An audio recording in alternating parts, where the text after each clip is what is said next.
Good morning. Welcome to Breakfast with Randy. With me, Randy Reed, Vice President and co-founder of the Washington, D.C. Archangels. Welcome. This is part of a continuing series where we discuss issues of being an investor in early stage companies and also entrepreneurship and innovation. I've been doing this for over 8 years now. I've answered thousands of questions online. I've met with thousands of investors, seen thousands of pitches. We've also presented over 800 companies to our investors. We're an angel investment group. And so from that, we've learned a lot about how this whole business works. And part of our purpose of doing this Breakfast with Randy is to show you why you should get involved and answer some basic questions that you have about innovation. And why do we want to do this? Well, one of the things that we found very frustrating over the years is there's actually a lot of BS and bad information out there for investors and entrepreneurs. So we want to cut through all of that and get down to how this business really works. And when I say how this business really works, I mean from the standpoint of the investor. What you need to know to be an investor in early stage companies is the same thing an entrepreneur needs to know on how to grow a company. Now, I'm sure most of you have seen Shark Tank and think that that's how investment works. Well, to some degree, it does work that way. But you have to realize Shark Tank is a reality show. It's heavily edited. It's not quite how pitches work. That's not how investment works. Those aren't not the type of companies that we invest in. The type of companies we invest in are the real cutting edge companies, the ones that you hear about in Silicon Valley, cybersecurity, biotech, medical devices, clean tech, green tech, all these different things. These are the things that will change the way we work and live. And they can also be scaled globally. So we want to talk a little bit about that. And right now I'd like to introduce our new associate, Aaliyah Hulse. Aaliyah she just joined our organization, and she's been doing a terrific job in getting us, get our message out. Good morning, everyone. Thank you, Randy, for inviting me to your show, Breakfast with Randy. And I think we decided that some of it will be also called Cooking Up Capital, which I thought was a pretty cool idea. My name is Aaliyah Hulse, and I am the founder and CEO of MWM Systems, and we are a consulting, events, and training organization that helps startups and mid-sized businesses. So today, I was asked to ask some questions so that you guys are having more or less of an interactive conversation with Randy. But we do invite you to join us in the future on every Tuesday at 8 a.m. and ask live questions. So today's question, if I may start, Randy, why should someone even consider becoming an investor? Excellent question, Aaliyah. And I'm glad you asked that. I'm well prepared for this. And the reason is because I actually talk about this a lot to people who have some money and are willing to invest. There's never been more interest in this than now. And I think a lot of it has to deal with Shark Tank and other TV shows. And I get a lot of questions. How do I become a venture capitalist? How do I become an investor? I think this would be a lot of fun, getting involved with companies, that sort of thing. So we encourage this. But one of the reasons why you should become an investor, not just for personal reasons, but let's talk about why for a national level, why our companies need this. Let me take a sip of tea because my throat needs clearing. Cheers to you. All the companies that we view as so important to the American economy, the ones that we see growing so big, such as Amazon, Apple, Microsoft, Oracle, and then newer companies such as Uber or Lyft or Airbnb. These are companies that are changing the way we work and live, and they become multi-billion-dollar companies. Now, who wouldn't want to invest in those companies when they were early? You'd make a ton of money on that. So where are those companies, the newer companies? How do you find them, and why should we invest in them? Well, all these companies start off with, first, an entrepreneur has an idea, And then they start to develop it and execute and it becomes a company. But at some point, they need money to grow and to scale. So we see a lot of times doctors who come up with a new medical device or through research, well, they need money for research. But even your garden variety company, with just some kid coming up with an idea out of their garage, how do they get that company up and running? How do you become a globally scaled company? Well, it's not easy. It's a long journey. And despite what you see in the news reports, it takes a lot of effort and it just doesn't happen overnight. And I know everybody looks at Mark Zuckerberg and they say, well, I'm as smart as Mark Zuckerberg and he was a billionaire by the time he was 30. So surely I can start a company and become a millionaire by the time I'm 30. Well, it's not that easy. Believe me, if it were, everyone would become millionaires. But that's how to start a company. But companies will need eventually some assistance with finances. They need money to grow and they need money to hire the right people. They need money to develop their product and bring their product to the market.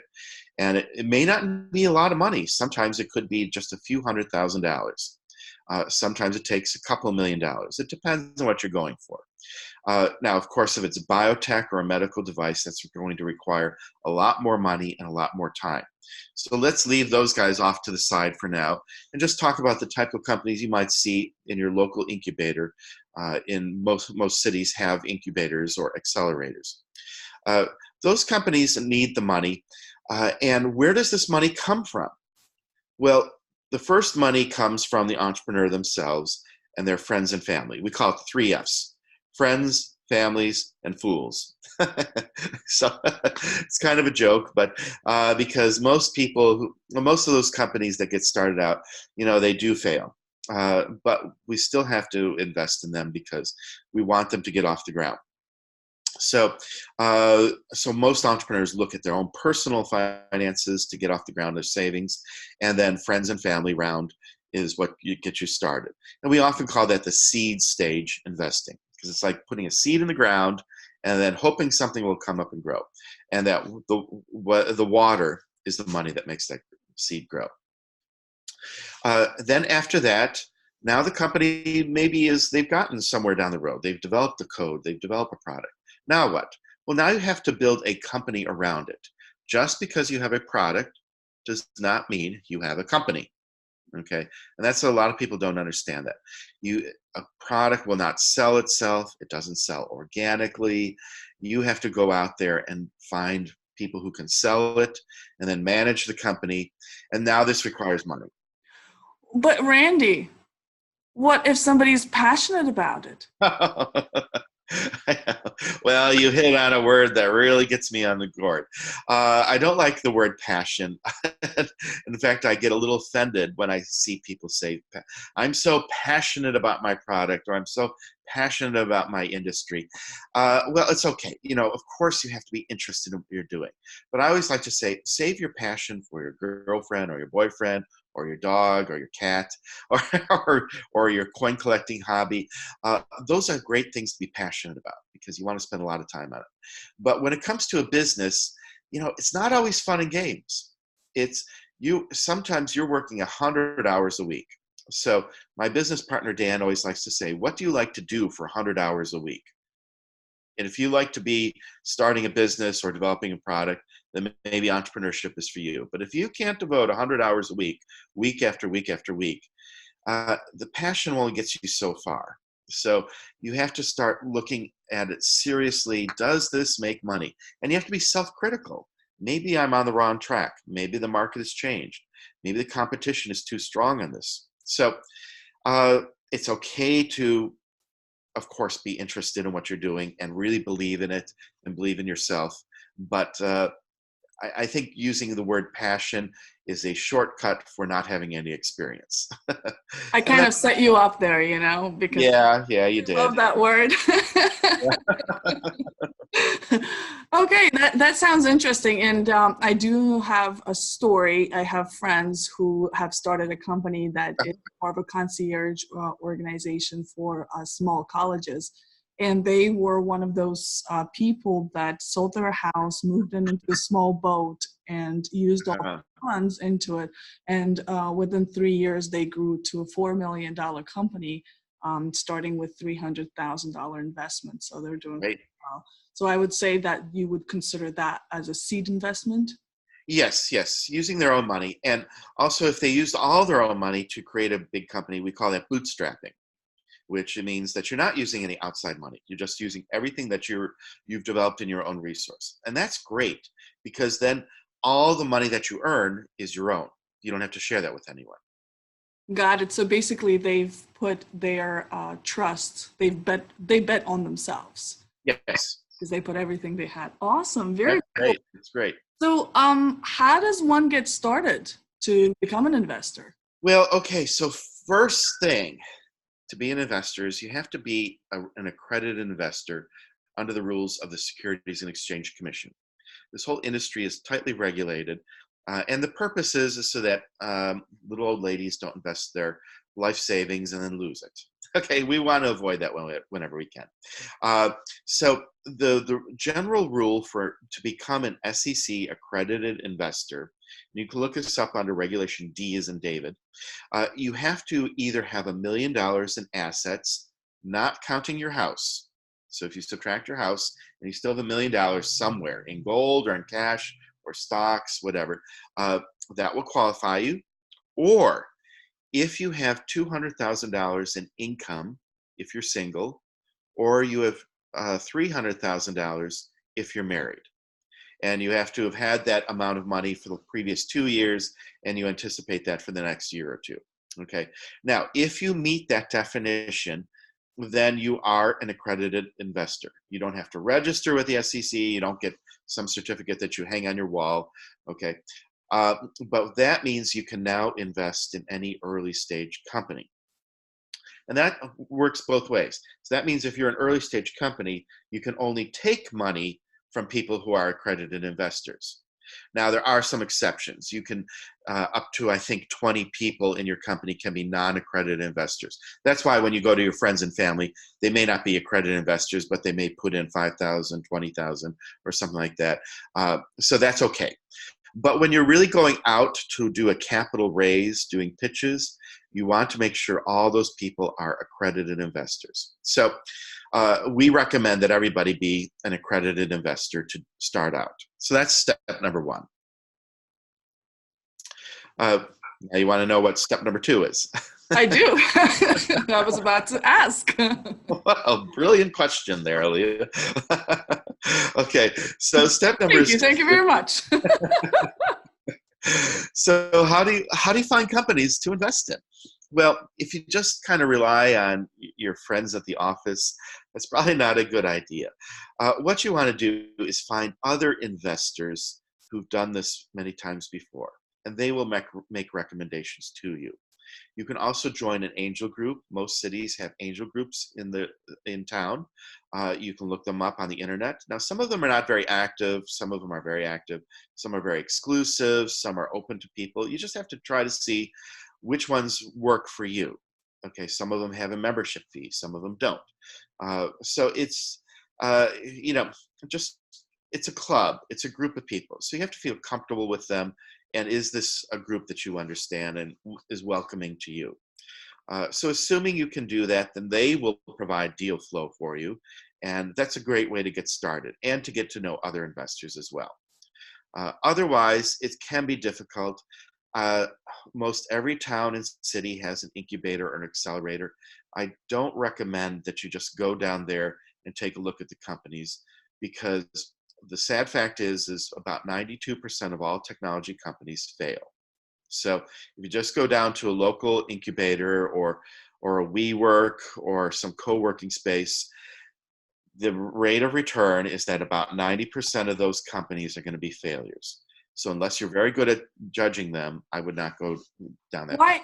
Why is that? Why do companies fail? Well, there's such a big percentage of companies that fail. Yeah, it's a great question, and I wish I had all the answers on that one. But so many people think it's easy to become an entrepreneur, and it's not. like I say, it's hard work. You have to come up with an idea that few other people are doing, and there isn't that much competition. And it has to be an idea and a product that someone's going to pay money for it. The vast majority of these companies, they fail because they never sell a single thing. Okay. Now, it could be the greatest product in the world, but if you don't know how to sell it, then your company's going to fail. It's not about the product; it's about you, the entrepreneur. Can you, it's a sad fact is that so many entrepreneurs I meet, they tell me, oh, within 2 years, I'm going to be selling, $2 million, $5 million worth of product. And I ask them, well, have you ever sold anything in your life? Have you even sold a newspaper or lemonade at a lemonade stand? And they've never sold anything. Okay. And you're telling me that you're going to sell $2 million worth of product. How? What's your experience? Do you have experience selling anything in your industry? So it's more than just developing a product. It's getting out there and getting people willing, or companies willing to pay you money for this. And that's hard. It's really hard. Randy, what I noticed since I've done this a little bit as well, is that there are people who have an amazing product, and that's what you just mentioned as well. And it's just that they don't necessarily have the right team with them. Right. Or don't have the background in business, and they think just because the product is so strong and then they're so passionate about it, or the product has this great potential and they're so passionate about it, but they don't necessarily take the steps to study the steps of the business. They don't necessarily study how to become an entrepreneur, or how to find the right investors, or how to pitch to the investors. And that's where I found your team, you and Dan. I call you guys Dandy. Yeah. Randy. You and Dan. Because you actually put your heart into educating entrepreneurs, and you're educating the investors on knowing those steps, and you have workshops and you have accelerator programs. You've created all those things to make sure that people don't lose. Right. It's a very complicated process. You don't learn this overnight or even in a month or so. It's a lot, as every entrepreneur is always learning. So it's a lifetime thing. You can always learn something more about this. Part of it is because the market is always changing. You can invent a product today that's really great, and in a few months it's out of date, or the competition has come in and taken over and squeezes you out. So it's hard to predict these things. Now, some of it, you just have to do it and get your feet wet. And the best way to learn, of course, is by doing. So it's okay to fail because, the failure rate is so high. There's real no shame in it, as long as you took the right steps and you took it seriously. Okay, and you can always tell the entrepreneurs who don't take it seriously, who treat this as a part-time thing, or they're more interested in the social status of calling themselves an entrepreneur than actually being an entrepreneur. So being an entrepreneur is not a job description. It's not even a position or status. It's just, it doesn't really cover what we're doing, because you have to know everything about a company, how to grow a company. You have to learn about HR, human resources, sales and marketing, and assessing the competition. How do you distribute? Finances. I mean, there's a lot of things you have to learn. It's not easy, but at the start, you have to learn it all because it's just you. Yes, and as an entrepreneur, for my third time, I know it's not easy, but it's so rewarding and it's so much fun, especially when you have mentors around you, when you go through the education. I've been in entrepreneurship school for the last 2 years, where I've been studying every step by step, and going out there and building relationships, and establishing connections, and finding mentors that have done that before, and people are putting people on board of advisors and so on. So it's definitely rewarding. Well, you hit right on the button: personal relationships, and going out there and finding people that you can connect with. That is so important. This whole business, whether you're an entrepreneur or investor, is based on personal relationships. Nothing else comes close. Okay, you can take all the online courses that you want. You can have all the mentors you want. But really, the more personal relationships you build, the greater success you will have. And that is, studies have been done about that. So I encourage anyone and everybody, go out there and find lots of people, get yourself involved in the industry, go to those tech meetups, go to the angel groups, meet other investors. You will learn so much just from talking to other investors. That's the best education you can have. The people who've done it many times successfully, they'll tell you what you need to know. They will help you find the companies. They will show you how to invest in companies. That's the best education.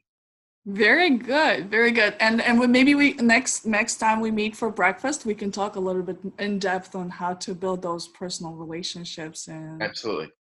So thank you so much for inviting me to do this breakfast with you. I look forward to next Tuesday. And Great.